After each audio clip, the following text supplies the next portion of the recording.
Dear students, आज हम लोग क्लास 9th के बायोलॉजी के अगले टॉपिक के बारे में अध्ययन करेंगे।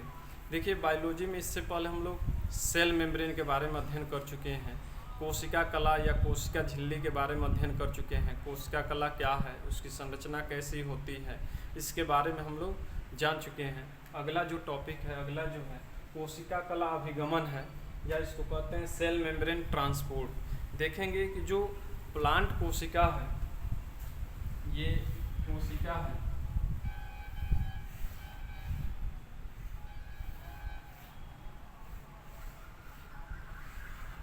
देखिए ये प्लांट कोशिका है। सबसे बाहरी आवरण को हम सेल वॉल कहते हैं, और इसके बाद पाए जाने वाले आवरण को हम क्या कहते हैं, सेल मेम्ब्रेन कहते हैं या कोशिका कला कहते हैं। यह कोशिका कला जो है अर्धपारगम्य होती है, जो कुछ विशेष प्रकार के पदार्थों का ही ये आवागमन करती है, या कुछ विशेष प्रकार के पदार्थों को ही अंदर आने देती है या अंदर से बाहर जाने देती है, क्योंकि यह अर्धपारगम्य झिल्ली की तरह कार्य करती है। ठीक है, तो इन्हीं झिल्ली से किस प्रकार पदार्थ जो हैं, इन पदार्थों का ट्रांसपोर्ट होता है या अभिगमन होता है, किस प्रकार पदार्थ कोशिका साइटोप्लाज्म से बाहर की ओर निकलते हैं और किस प्रकार बाहर से या दूसरी कोशिका से पहले कोशिका या पहले कोशिका से दूसरे कोशिका में पदार्थों का आवागमन होता है। तो देखेंगे कि पदार्थ कोशिका झिल्ली या सेल मेम्ब्रेन से पदार्थों का अभिगमन जो होता है या आवागमन जो होता है, ट्रांसपोर्ट जो होती है, वो मुख्य रूप से दो क्रियाओं के कारण होता है। अब वो कौन कौन सी क्रिया है? पहला जो है विसरण है, डिफ्यूजन कहते हैं। दूसरा है परासरण, जिसे ऑस्मोसिस कहते हैं। ठीक है, इन्हीं दोनों क्रियाओं के कारण ही पदार्थ जो होते हैं कोशिका कला या सेल मेम्ब्रेन से क्या होता है, उनका आवागमन होता है। हम लोग एक एक के बारे में अध्ययन करेंगे। देखिए, पहला है विसरण है, डिफ्यूजन कहते हैं। विसरण क्या है? देखेंगे कि जो एक बंद कमरा है, उस बंद कमरे में अगर सीसी सेंट की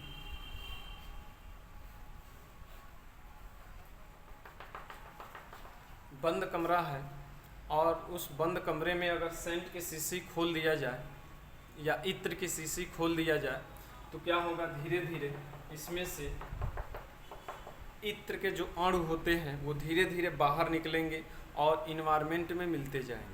ठीक है, कमरे के इन्वायरमेंट में, वातावरण में क्या होंगे, मिलते जाएंगे, जिससे बाद में सेंट की वो सुगंध आएगी और पता चल जाता है कि कहीं ना कहीं सेंट का स्मेल आ रहा है। ठीक है, तो इसमें देखेंगे कि जो सेंट के शीशी के अंदर भरा हुआ जो सेंट है या इत्र जो होता है, उसकी सांद्रता इस कमरे की वातावरण की तुलना में क्या है, अधिक है। ठीक है, इसीलिए सेंट के जो अणु होते हैं या इत्र के जो अणु होते हैं, वो अणु गति करते हुए अधिक सांद्रता से कम सांद्रता की ओर इनके अणु क्या करने लगते हैं, गति करने लगते हैं। इसी क्रिया को हम विसरण कहते हैं। अर्थात अगर इसे परिभाषित किया जाए तो क्या कहेंगे कि जब पदार्थों के अणु अधिक सांद्रता से कम सांद्रता की ओर गति होती है, तो इस क्रिया को ही हम क्या कहते हैं, विसरण कहते हैं। जब पदार्थों के अणुओं की गति अधिक सांद्रता से कम सांद्रता की ओर होती है, इस क्रिया को ही हम क्या कहते हैं, विसरण कहते हैं। तो इसी विसरण क्रिया के द्वारा ही जो कोशिका झिल्ली है, कोशिका झिल्ली में पदार्थों का क्या होता है, आवागमन होता है या अभिगमन होता है, ट्रांसपोर्ट होता है। जो भी पदार्थ होते हैं वो कोशिका के अंदर प्रवेश करते हैं इसी झिल्ली से होते हुए, अथवा साइटोप्लाज्म से या कोशिका से बाहर की ओर वो पदार्थ निकलता है, तो उसमें विसरण क्रिया होती है। विसरण क्रिया के द्वारा ही पदार्थों का क्या होता है, अभिगमन होता है। ठीक है, तो ये डिफिनीशन हो गया, और यहाँ पे एक उदाहरण भी दे दिए। देखेंगे कि विसरण क्रिया जब होता है और पदार्थों के अणु जो होते हैं अधिक सांद्रता से कम सांद्रता की ओर जब इनकी गति होती है, तो यह अणु तब तक गति करते रहेंगे अधिक सांद्रता से कम सांद्रता की ओर, जब तक दोनों माध्यम की सांद्रता समान न हो जाए। यानी कहने का मतलब, अगर सेंट की शीशी के अंदर जो सेंट भरा है और इनके अणु बाहर निकल रहे हैं, कमरे के इन्वायरमेंट में, तो ये तब तक निकलते रहेंगे जब तक कमरे में सेंट के अणु और बंद शीशी के अंदर जो भरा हुआ सेंट है उनके अणु दोनों की सांद्रताएं समान न हो जाए, तब तक उनके अणु क्या होंगे, शीशी से बाहर की ओर इन्वायरमेंट में निकलते रहेंगे। ठीक है, तो विसरण क्रिया में याद रखिएगा कि जो भी पदार्थ होते हैं जब अणुओं की गति अधिक सांद्रता से कम सांद्रता की ओर होती है तो यह गति तब तक रहेगी जब तक दोनों ओर के माध्यम के अणुओं की सांद्रता समान न हो जाए, या दोनों उनके माध्यम की सांद्रता क्या न हो जाए, समान न हो जाए, तब तक ये फ्लो होते रहेंगे। ठीक है, देखेंगे ये विसरण क्रिया हुआ। विसरण क्रिया के कुछ उदाहरण जान लिया जाए। देखेंगे पहला जो है पौधों में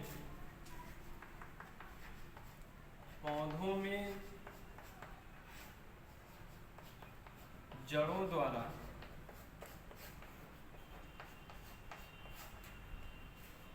खनिज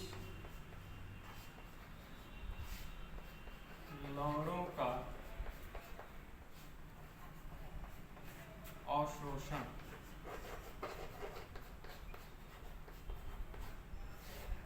देखेंगे कि जो पौधे होते हैं, पौधे की जो जड़ें होती हैं, वो जड़ें मृदा के अंदर पाए जाने वाले जो भी मिनरल्स होते हैं या खनिज तत्व होते हैं उन या खनिज लवण जो होते हैं उन सभी खनिज लवणों को अवशोषित करने का कार्य जड़ ही करता है।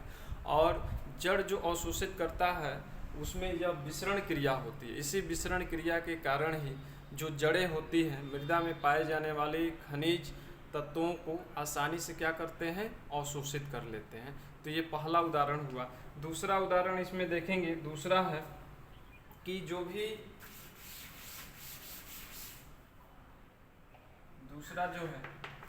भी एक कोश की प्राणी होते हैं, ठीक है, एक कोश की प्राणी जैसे पैरामीशियम है, अमीबा है, युगलिना है, ये एक कोश के प्राणी हैं। ठीक है, यूनिसेलुलर एनिमल कहते हैं इसको। ये एक कोश के प्राणी जो होते हैं इनमें गैसों का आदान प्रदान जो होता है विसरण क्रिया द्वारा ही होता है। जैसे एग्जाम्पल के रूप में अमीबा जो है, ये अमीबा है, ठीक है, जो अनियमित आकार का होता है। अमीबा जो होता है ये भी श्वसन क्रिया करता है, और श्वसन क्रिया में भाई सभी प्राणी क्या करते हैं, ऑक्सीजन लेते हैं और कार्बन डाइऑक्साइड को छोड़ते हैं। तो इनमें भी विसरण क्रिया द्वारा ही श्वसन क्रिया होती है। और किस प्रकार होती है, देखिए यहाँ पे O2 इन्वायरमेंट में O2 होता है। ठीक है, जब इनकी शरीर की सतह पर ऑक्सीजन की सांद्रता बढ़ जाती है किसके तुलना में, शरीर के अंदर के तुलना में, तब ऑक्सीजन के अणु जो है गति करते हुए इनकी शरीर की सतह से आर पार हो जाते हैं। ठीक है, और बॉडी में प्रवेश कर जाते हैं। ठीक है, और जब बॉडी में कार्बन डाइऑक्साइड अधिक बन जाती है CO2, तो विसरण क्रिया द्वारा जब बॉडी के अंदर कार्बन डाइऑक्साइड अधिक बन जाती है तो विसरण क्रिया द्वारा वो पुनः क्या होते हैं, बाहर निकल जाते हैं। इस प्रकार जो एक कोश के प्राणी होते हैं उनमें गैसों का आदान प्रदान जो होता है डिफ्यूजन क्रिया द्वारा ही होता है, विसरण क्रिया द्वारा ही होता है। ठीक है, ये दूसरा हो गया। तीसरा इसमें देखेंगे उदाहरण है, तीसरा उदाहरण है तीसरा उदाहरण है जो स्टोमेटा होता है। स्टोमेटा जो होता है, पौधों की जो पत्तियां होती हैं, पत्तियों में असंख्य छोटे छोटे छिद्र होते हैं। इस प्रकार मान लीजिए ये पत्ती है, ठीक, ये पत्ती है। इन पत्ती की निचली सतह पर ज़्यादातर पाए जाते हैं छोटे छोटे असंख्य छिद्र पाए जाते हैं। इन छिद्रों को हम स्टोमेटा कहते हैं। और इस स्टोमेटा में गैसों का आदान प्रदान जो होता है वो विसरण क्रिया द्वारा ही होता है। देखेंगे कि पौधे जो हैं प्रकाश संश्लेषण क्रिया में कार्बन डाइऑक्साइड लेते हैं, और कार्बन डाइऑक्साइड विसरण क्रिया द्वारा ही ये अंदर लेते हैं, और प्रकाश संश्लेषण क्रिया फोटोसिंथेसिस में जो ऑक्सीजन बनता है वो विसरण क्रिया द्वारा ही बाहर निकाला जाता है। ठीक है, तो इस प्रकार देखेंगे CO2 को विसरण क्रिया द्वारा ग्रहण करते हैं जब स्टोमेटा फूल जाती है तो, और ऑक्सीजन को ये बाहर निकालते हैं। इस विसरण क्रिया द्वारा ही ये होता है, क्योंकि जब प्रकाश संश्लेषण क्रिया होगा पत्ती की कोशिकाओं में तो ऑक्सीजन की सांद्रता बढ़ेगी। अभी मैं बताया हूँ कि विसरण क्रिया में अधिक सांद्रता से अणुओं की गति किधर होती है, कम सांद्रता की ओर होती है। जब पत्ती की कोशिकाओं में ऑक्सीजन की सांद्रता बढ़ेगी तो वो ऑक्सीजन अणु गति करते हुए बाहर निकलेगा। और जब इन्वायरमेंट में कार्बन डाइऑक्साइड की सांद्रता पत्ती की कोशिका की तुलना में अधिक होगी तो इन्वायरमेंट से कार्बन डाइऑक्साइड आसानी से विसरित होकर पत्ती की कोशिका में प्रवेश करेगा। किसके द्वारा, स्टोमेटा के द्वारा। इस प्रकार स्टोमेटा जो होता है, इस स्टोमेटा के खुलने पर विसरण क्रिया द्वारा ही ऑक्सीजन और कार्बन डाइऑक्साइड का क्या होता है, आदान प्रदान होता है। ठीक है, तो ये 3 उदाहरण हैं। ठीक है, ये 3 उदाहरण हैं जो विसरण क्रिया के उदाहरण को बहुत ही अच्छा प्रदर्शित कर रहे हैं। दूसरा देखेंगे परासरण है। दूसरा क्या है, ऑस्मोसिस है। ऑस्मोसिस कहते हैं, दूसरा परासरण क्रिया है। परासरण क्रिया द्वारा भी जो कोशिका झिल्ली होती है, सेल मेम्ब्रेन होती है, उन झिल्ली से पदार्थों का आवागमन जो होता है परासरण क्रिया द्वारा भी होता है। विसरण द्वारा तो होता ही है, परासरण द्वारा भी पदार्थों का आवागमन होता है। इसमें देखेंगे पहले परासरण क्या है ये जान लिया जाए। देखिए परासरण क्रिया का अगर डिफिनीशन देखा जाए तो विसरण के जस्ट उल्टा है। अगर आप लोग को विसरण क्रिया का डिफिनीशन याद हो गया तो परासरण क्रिया का भी उसका जस्ट उल्टा कर दिया जाए तो सिंपल से याद हो जाएगा। लेकिन एक शर्त होती है कि परासरण क्रिया में झिल्ली का होना आवश्यक होता है। ठीक है, किसी न किसी झिल्ली का वर्णात्मक या चयनात्मक झिल्ली का होना आवश्यक होता है। ठीक है, तो चलिए देख लिया जाए इसका डिफिनीशन। देखिए, जब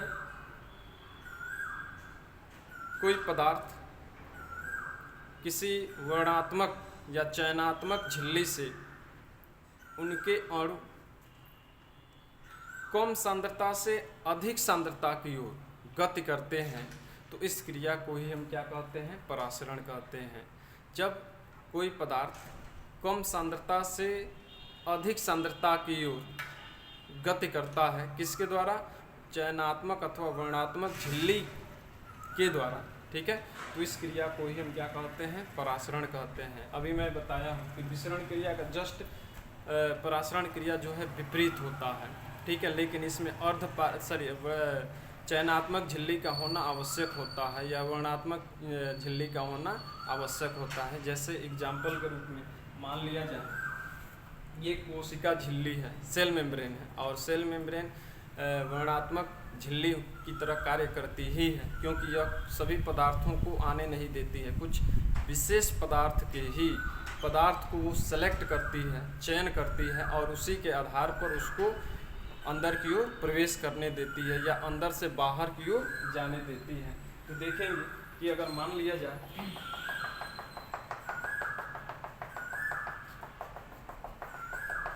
2 बिलियन लिए हैं हम और ये बीच में कोशिका झिल्ली लगा दी है या कोई ऐसा झिल्ली लगा दिए हैं जो कोशिका कला या सेल मेम्ब्रेन के समान ही बिहेव करती है। ठीक है, तो ये जो बिलियन लिए हैं इसकी सांद्रता अधिक है। ठीक है, इसकी सांद्रता क्या है, अधिक।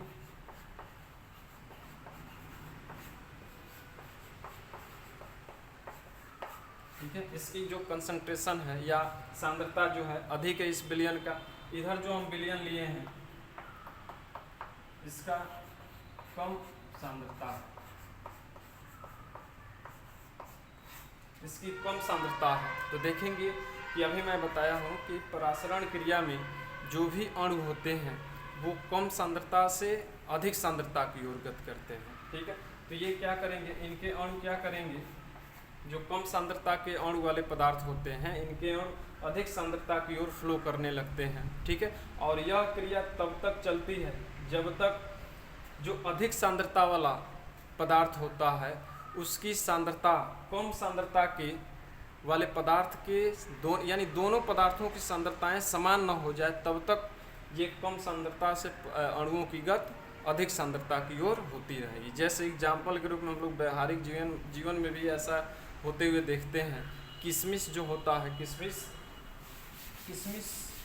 जो है एकदम सिकुड़ा हुआ होता है, ठीक है, इस प्रकार सिकुड़ा हुआ होता है।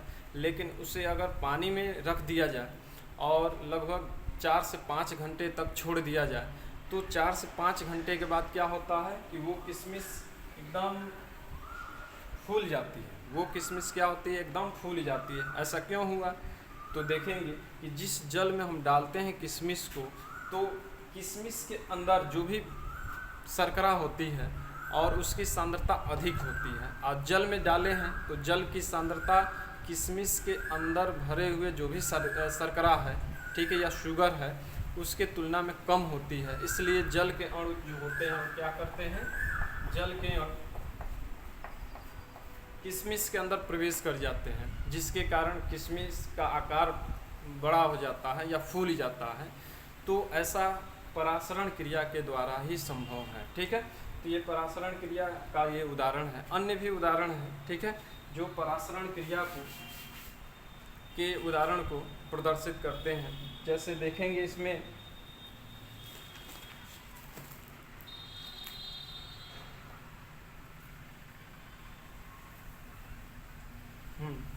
उदाहरण में देखेंगे इसमें कि जो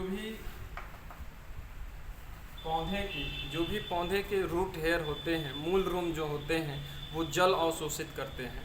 ये देखिए, ये मान लिया जाए पौधे की मुख्य जड़ है, मेन रूट ये है, और इस मेन रूट से बहुत से पतले बाल के समान हेयर निकला होता है, ठीक है, जिसे हम रूट हेयर कहते हैं। क्या कहते हैं, रूट हेयर। और ये रूट हेयर जो होते हैं, जो मिट्टी के या मृदा के जो कण होते हैं उसके अंदर धंसे होते हैं, और मृदा के कण के ही अंदर बीच में जल के अणु भी पाए जाते हैं। तो जल को अवशोषित जो करते हैं ये रूट हेयर, ठीक है, जल को जो अवशोषित करते हैं ये रूट हेयर, ये परासरण क्रिया द्वारा ही अवशोषित करते हैं, ठीक है।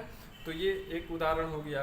दूसरा उदाहरण इसमें देखेंगे, दूसरा है कि जब जल रूट हेयर से अवशोषित करके उसको मुख्य जड़ में, मेन रूट में जल को भेज देते हैं, ठीक है, तो जल जो होता है एक कोशिका से दूसरे से तीसरे होते हुए ऊपर की ओर चढ़ने लगता है।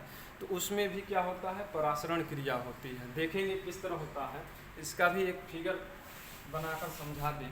मान लिया जाए ये एक कोशिका है, ये दूसरी कोशिका है, ये तीसरी कोशिका, एक दूसरे से जुड़ा है, जल को ऊपर पहुंचाना है। सभी कोशिकाओं में जीव द्रव्य भरा होता है, प्रोटोप्लाज्म होता है, और जीव द्रव्य जो होता है ये भी एक प्रकार का तरल जीवित गाढ़ा पदार्थ होता है, ठीक है, जिसकी सांद्रता जल की तुलना में बहुत अधिक होती है।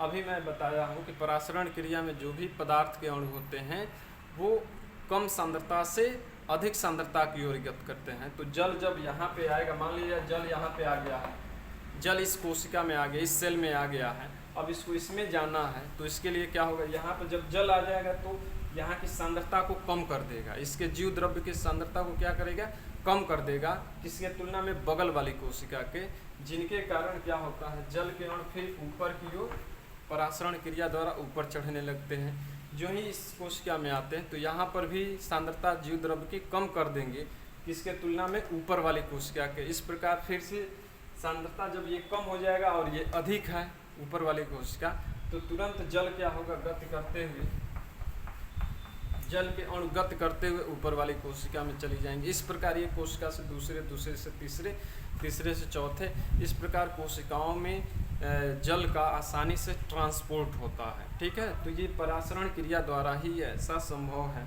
ठीक है। इसके अलावा एक और उदाहरण है कि कोशिकाओं में जो स्फीत के बारे में आप लोगों को जब सेल मेम्ब्रेन की संरचना बता रहे थे, उसके कार्य बता रहे थे, तो उसमें हम बताए थे कि जो भी स्फीत होता है, कोशिकाओं की जो स्फीत अवस्था है, स्फीत अवस्था को बनाए रखने का कार्य जो है इस परासरण क्रिया द्वारा ही संभव होता है, ठीक है। तो ये रहा इनके परासरण क्रिया क्या है, विसरण क्रिया क्या है, ठीक है, और इनके कार्य और इनके उदाहरण भी बता दिए, ठीक है। अब अगला जो टॉपिक हम लोग अध्ययन करेंगे वो कोशिकांगों के बारे में अध्ययन करेंगे। तो आज के लिए बस इतना ही। आप लोग इस वीडियो को देखिए और समझिए, कोई समस्या हो तो हमसे कांटेक्ट कर सकते हैं। ठीक है, फिर कल नए वीडियो आप लोग को लेकर प्रस्तुत होंगे।